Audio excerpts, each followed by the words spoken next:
Recreational use of marijuana is now legal in Delaware for adults. An icon in education and community service is gone, and Newark police make an arrest in a 30-year-old rape case. Those stories and more are coming up next. You're watching DETV News.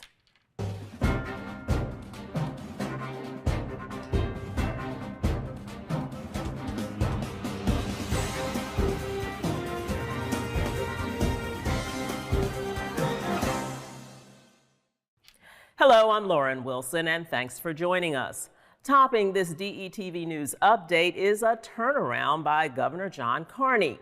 The chief executive did not sign two bills legalizing recreational marijuana use by adults in the first state. That move automatically turned those bills into law. It also opens the door for the establishment of a state-regulated and licensed cannabis industry. The governor has long opposed these measures, pushed by fellow Democrats for years, but opted not to veto it like he did last year. Carney says he still has strong concerns about the unintended consequences that come with legalizing marijuana and the negative effects it could have on children.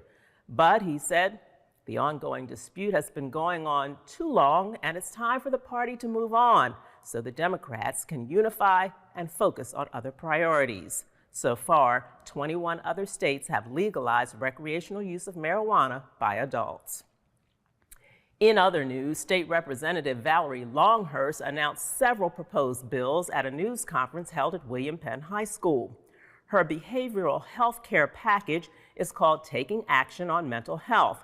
Among other things, it creates mental health services for middle school students and a statewide mental health education program for K-12 public school students.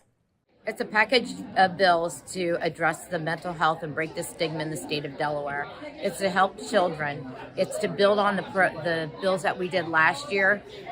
So we did HB 100 and 300 to put more counselors and psychologists into our elementary and middle schools. Now we're putting them into our high schools. So that's monumental pieces of legislation. Now we're covering all the schools.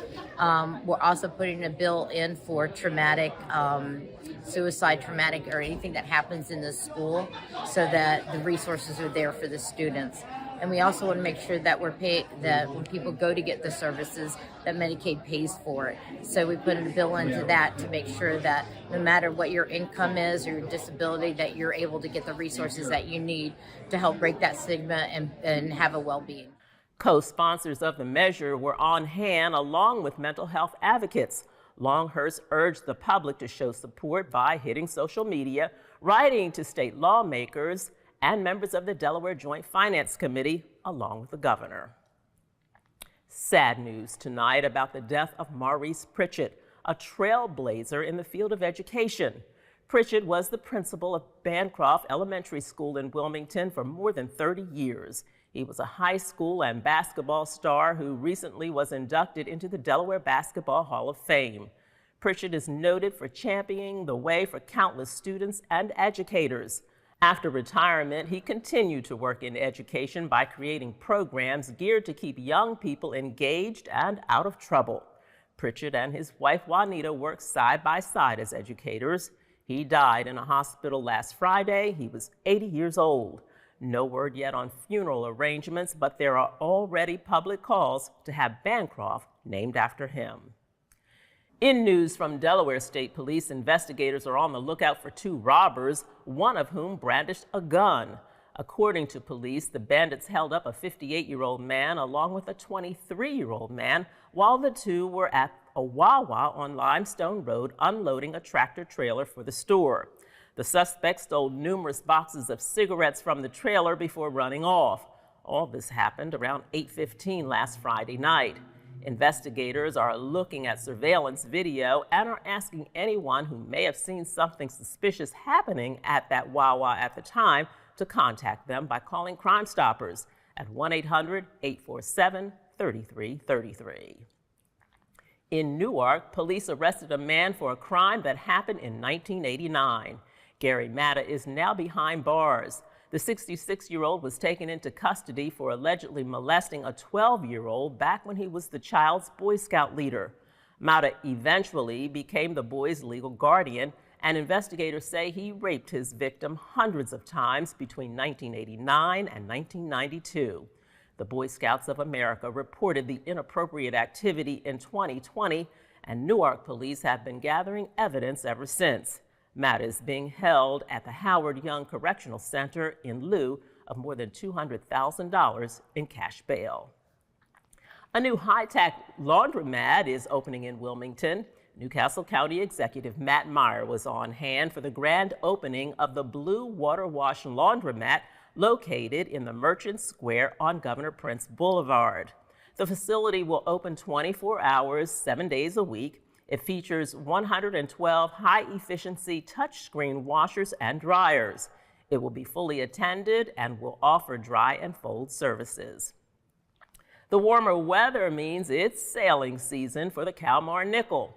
Tickets for the tall ship will go on sale May 6. You can book a time to sail or come to the events that are held at the Kalmar Nickel, like the 25th anniversary. That's going to be held on July 15th through the 23rd.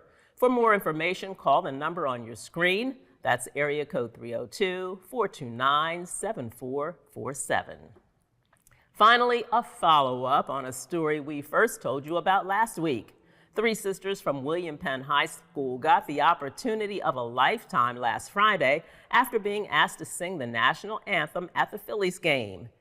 DETV's Kaylin Pride talked to the Hollis sisters before they left for Citizens Bank Park. Here's her report.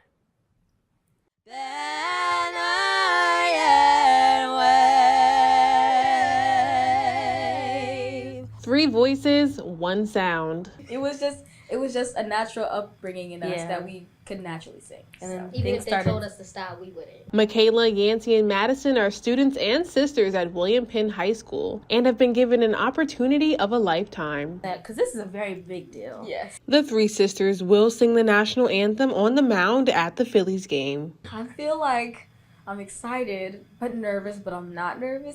But when we rode past it the other day, we were like, is that what we're singing? You were like, I thought I was singing at like the Blue Rocks or something, guys. This is way different. Like, that's so big. The twins, Michaela and Madison, are both junior honor roll students who want to pursue education after high school. I know when I was little, I wanted to be an actor and like go to and I wanted to be on Broadway versus theater, but education just sparked something in me, and I don't want to leave it. Michaela recently starred in the high school's play of Beauty and the Beast as Belle. But everyone was like, when you're on Broadway, don't forget me. I'm like, oh, thanks, but I'm going to be a teacher. The oldest sister, Yancey, says that she wants to continue singing after high school while studying nursing at her soon-to-be HBCU. Well, I committed to DSU State, so DSU State. I plan to take that further into being a labor and delivery nurse. I want to open my own birthing center when I get older.